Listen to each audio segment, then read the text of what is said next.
আসসালামু আলাইকুম বন্ধুরা, কেমন আছেন? আমি এনাম, আশা করি সবাই ভালো আছেন। তো দেখেন, আজকে কিছু গুরুত্বপূর্ণ খবর আপনাদের মাঝখানে যেগুলি হেডলাইন হিসাবে আসছে, তো সেগুলি অবশ্যই আপনাদের মাঝখানে শেয়ার করব।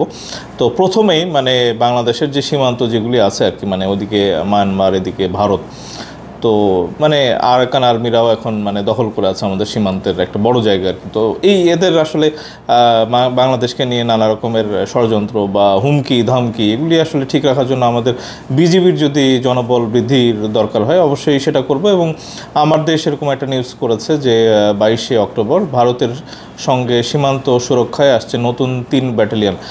আমরা যারা নাকি ইউটিউবে কথা বলে আর কি, বিশেষ করে ভিউয়ারদের মতামত বা পালসগুলোও আমরা দেখি আর কি। তো আমার যারা ভিউয়ার আছেন তারা তো এই 3 ব্যাটালিয়নকে বলবেন যে 30 ব্যাটালিয়ন বা 300 ব্যাটালিয়ন চাই। তো বাংলাদেশকে আসলে কেউ যেন হুমকি ধামকি দিতে না পারে, চক্ষু রাঙানি আর চলবে না।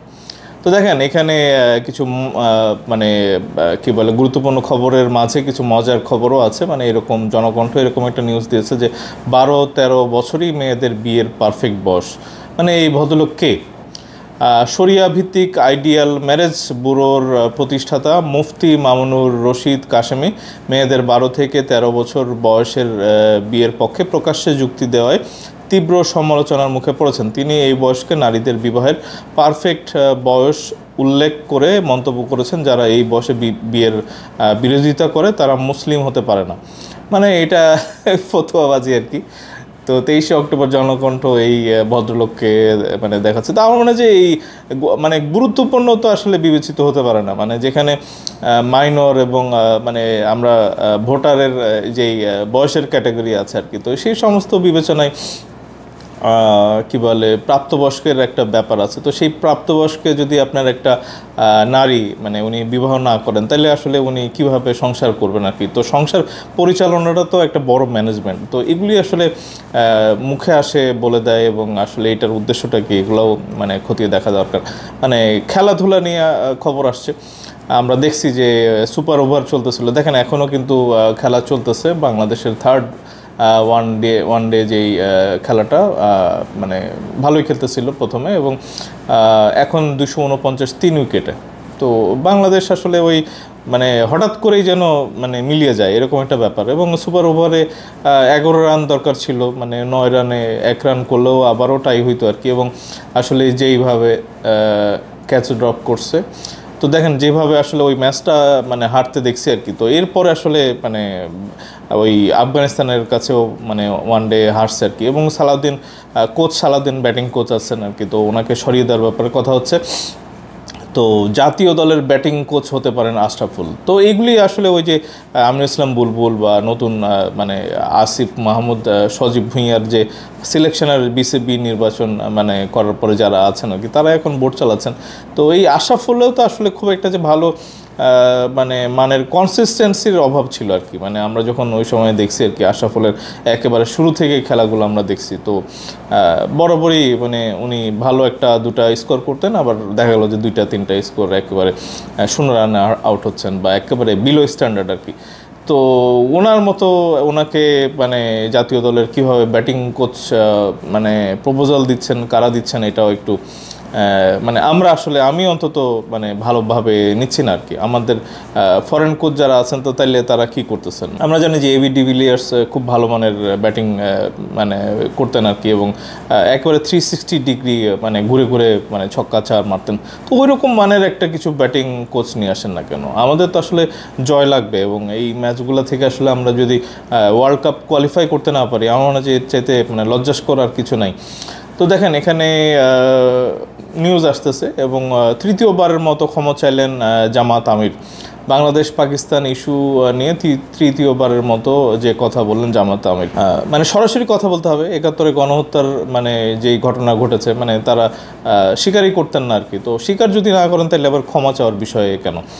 আমার আত্মীয় স্বজনের মধ্যে আমার পরিচিত যারা আছেন আর কি, তো ওই সময় যেটা ঘটেছে যে তারা মুক্তিযোদ্ধাদের বাড়ি দেখায় দিত আর কি, যে এই বাসাতে মুক্তিযোদ্ধা আছে। আবার কোনো বাসায় যদি যুবতী কন্যা বা যুবতী নারী থাকতো আর কি, তো তারাও ওভাবে দেখিয়ে দিয়েছে যে হানাদার বাহিনীদেরকে, যে এই বাসাতে যুবতী নারী আছে। তো তারা এগুলি ঘুরে ফিরেই তাদের নাম আসে। তো এখানে তো আসলে বাংলাদেশের মানে বিরোধিতা বা বাংলাদেশের পক্ষের বাইরে তারা যদি এরকম কাজ করে থাকেন আর কি, তো তাদের একেবারে খুব খোলামেলা আরও মানে জোরালোভাবে ক্ষমা চাইতে হবে। মানে 47 সাল থেকে 71 মানে এগুলি আসলে আমরা চাই না। মানে একেবারে 71-এর গণহত্যার জন্য আমরা দোষ স্বীকার করেছি এবং আমরা ক্ষমা চাই, এবং তারপরেও কথা থাকে মানে সাধারণ মানুষ আসলে ক্ষমা করবে কিনা।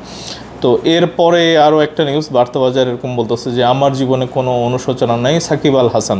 মানে এই লোকটাকে কেন দেখায়, মানে আমি বারে বারে ঘুরে ফিরে মানে এখানে অনেক ফ্যানও, আমরাও তো একসময় ফ্যান ছিলাম, মানে সাকিব আল হাসান চিৎকার করতে করতে করতে গলা ফাটাই ফেলছে আর কি। কিন্তু ওই যে ফ্যাসিস্টের মানে ভিতরে চলে যাওয়া, মানে শান্ত আউট হলো 55 বলে 44 রান করে 252 4 উইকেট। তো দেখেন সাকিব আল হাসানের আসলে বাংলাদেশে ওই মানে এমপি হইল এবং মানে চুরি করা এমপি এবং ভোট চুরি করে নির্বাচনে কারচুপি করে, তো এগুলি আসলে মানে মানুষের বিবেক যদি ঠিক না থাকে, তা আমি বলবো যে মানে মিডিয়ার যারা আছেন আর কি, সংবাদ মাধ্যম যারা আছেন, মানে বিবেক না থাকলে ওই সব লোকদের আসলে নিয়ে নিউজ করাটাও ঠিক না। মানে উনি দেখেন ওনার অনুশোচনা নাই এরকম বলতেছে যে আমার জীবনে কোনো অনুশোচনা নেই সাকিব আল হাসান। তো ভাই ভালো থাকো, বিদেশে থাকো আর কি, আমরা তো একসময় তোমার ফ্যান ছিলাম, এখন আর ফ্যানগিরি করতে চাই না। এসএ টিভি বলতেছে যে শেখ হাসিনাকে শাস্তি দিতে না পারলে শহীদ আহতদের প্রতি অবিচার হবে। মানে এটা একেবারে খুব ন্যায্য কথা, এবং সম্ভবত নভেম্বরেই আমরা ওনার একটা রায়, প্রথম রায়টা আমরা দেখব, এবং জাতি একদম অধীর আগ্রহে বসে আছে যে আমরা তাকে একটা বড় মাপের একটা মানে শাস্তির মানে রায় আমরা দেখবো আর কি।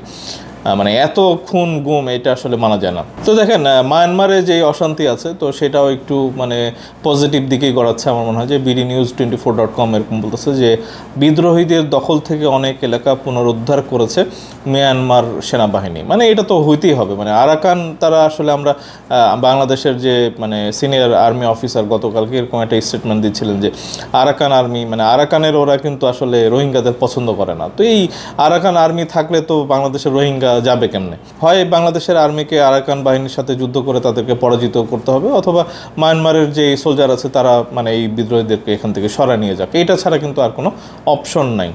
ডেলি ইনকালাব বলতেছে যে জাহাজ শিল্পে পুরোদমে ফিরছে বাংলাদেশ। তো দেখেন আসলে গার্মেন্টসেরও নানা রকমের শঙ্কা আছে। আমি গতকালকে একটা ভিডিও বানিয়েছিলাম যে ওই ভারতের ট্যাক্স কমায় দিচ্ছে, মানে 16-15% মানে যে ট্যারিফ এরকম আমেরিকা করে দিচ্ছে। তো তাহলে তো বাংলাদেশের গার্মেন্টস শিল্প মুখ থুবড়ে পড়বে আর কি। তো মানে আমি রিসেন্টলি দেখতেছিলাম যে একটা ইউকের ডেলিগেশন মানে ডক্টর ইউনূসের সাথে আলাপ করতেছেন, তো তারা বলতেছেন যে অল্টারনেটিভ আর কি কি ইন্ডাস্ট্রি আছে সেখানে ইউকে ইনভেস্ট করতে চায় আর কি।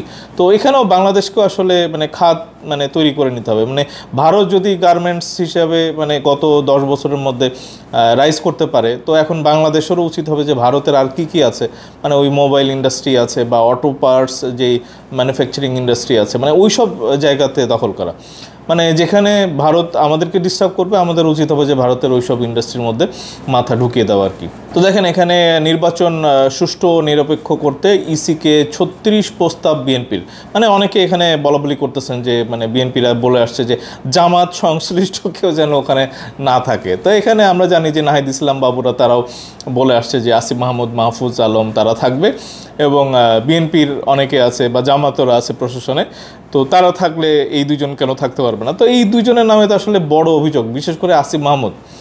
মানে আমার প্রচুর ভিডিও আছে ভাই। এখন আমার মনে হয় যে নাহিদ ইসলামের আসলে একটু চক্ষু লজ্জা থাকা উচিত যে কার সাথে আপনারা তুলনা করতেছেন। ওই বিএনপি বা জামাত যারাই থাকুক না কেন প্রশাসনে, ওই এই দুই ছাত্র নেতার উপর মতো তো আসলে কোনো অভিযোগ নাই।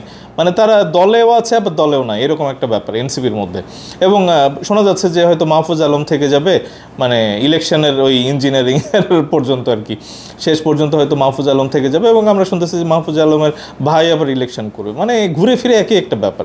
এবং আসিফ মাহমুদ নাকি বলতেছে যে তফসিল ঘোষণার আগে উনি রিজাইন করবে। তো একেবারে লঙ্কা কাণ্ড চলতেছে আর কি। এগুলা থেকে জাতি কিভাবে মানে পরিত্রাণ পাবে আর কি। তত্ত্বাবধায়ক সরকারের কথা উঠে আসছে যে তত্ত্বাবধায়ক সরকারের নির্বাচনগুলো তো আমরা দেখছি যে এরকম তো মানে দলকানা এরকম কখনো ছিল না কেউ। মানে ছাত্ররা এখানে নাহিদ বের হয়ে চলে আসছে, আরও দুইজন ওখানে থেকে গেছে, এবং আমরা দেখতেছি যে আসিফ মাহমুদ কীভাবে এনসিপির জন্য মানে ওই হাসনাত আবদুল্লাহ বলি বা তার নিজের এলাকা মুরাদনগর বলি, মানে প্রচুর মানে কাজ তারা বাগায় নিচ্ছে আর কি। এবং শোনা যাচ্ছে যে ওই যে বালি উঠাচ্ছে তার বাবা, এটা সেটা। তো মানে আওয়ামী লীগের তো আসলে তাদের মধ্যে একটা কোলাবোরেশন আছে, এগুলো আমরা দেখতেছি আর কি। তো দেখেন সমকাল আরও একটা নিউজ দিয়েছে যে সামাজিক যোগাযোগ মাধ্যমে ঝটিকা মিছিল, বাস্তবে এমন কিছু না, ডিএমপি কমিশনার। মানে ওই আওয়ামী লীগের একটা মিছিল টিছিল নিয়ে বলতেছে, তারা এখন ওই মিছিল করার আগেই লাইভ অন করে বা ভিডিও অন করে, মানে একটু ওই মানে জয় এক জায়গাতে বলে, বাংলা আর এক জায়গাতে বলে, এগুলি বলে ভিডিও টিডিও করে তারা পালিয়ে যায় আর কি। এবং কিছু কিছু মারধরও খাইছে আমরা রিসেন্টলি দেখছি। তো বাংলাদেশ টাইমস এরকম বলতেছে যে এনসিপি সম্ভবত জামাতের বিরুদ্ধে আক্রমণ বন্ধ করবে না, জাহিদুর রহমান। মানে উনি জানলো কেমনে? মানে আমরা তো অনেককেই বলতে শুনছি যে জামাতের বি টিম হচ্ছে এনসিপি। মানে আমি আমার আগের ভিডিওগুলো তো বলছি যে একসময় যখন এনসিপির আসলে ফরমেশন হচ্ছিল, তাদের লোকজন হয় না, তো ওই জামাত ইসলামী বা ইসলামী আন্দোলন বা দাড়ি টুপি পরে যারা ওই মানে মিছিল মিটিং টিটিং করতেন, এবং ইসলামী আন্দোলন লাগাতার ওই শাহবাগের ওইদিকে মানে সমাবেশ ডাকতো আর কি। কথা আছে যে ওই সকালে জামাত ইসলামী করতো, দুপুরে মানে ইসলামী আন্দোলনে তারা যাইতো, আবার হচ্ছে যে বিকালে এনসিবির সমাবেশ টমাবেশ করে তারা বাড়ি যাইতো। এটাও আমরা বলতে শুনছি যে পরিধেয় যেই মানে পাঞ্জাবি বা ওই পাজামা বা টুপি, এই বেশটাও তারা চেঞ্জ করে ওই শার্ট প্যান্ট পরে তারা আবার বিকালে বা সন্ধ্যায় মানে যখন ডাকতো আর কি এনসিপি, তারা ওভাবে প্রোগ্রাম করতো। তো এটা তো আসলে ওই মানে ক্যামোফ্ল্যাশ দল আর কি। মানে আমরা ওই যে অনেকে বলেন না যে গুপ্ত গুপ্ত, তো এখন ওই এনসিপি আবার কোনো গুপ্ত নাটক করতেছে কিনা ওই জাহিদুর রহমান জানা কেমনে। বার্তাবাজার বলতেছে যে গণভোটের আগে তত্ত্বাবধায়ক সরকারের সুযোগ নেই নাহিদ ইসলাম।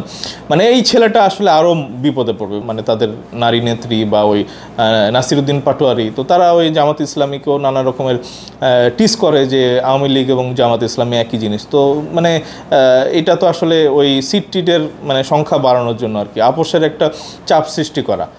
তো এইটা যদি আবার দেখি যে না বিএনপির সাথেও তারা মানে জোট করতে পারলো না বা জামাতের সাথে জোট করতে পারলো না, তাহলে ওই এবি পার্টির সাথে জোট করে আর মানে কয়টা সিট পাবে তারা? তো নাহিদ ইসলামরা আসলে কিন্তু বরাবরই আসলে ভুল করতেছে, এবং ওই একবার বিএনপিকে গালি দেওয়া, একবার জামাতকে গালি দেওয়া, এটা নিয়ে আসলে তারা কিন্তু ওই আওয়ামী লীগ সাজার চেষ্টা করতেছে। আওয়ামী লীগ এক সময় এক্সট্রিম লেভেলের বিএনপি বিরোধী ছিল আর কি, মানে যেটা ন্যায্য না সেটা নিয়েও কথা বলে।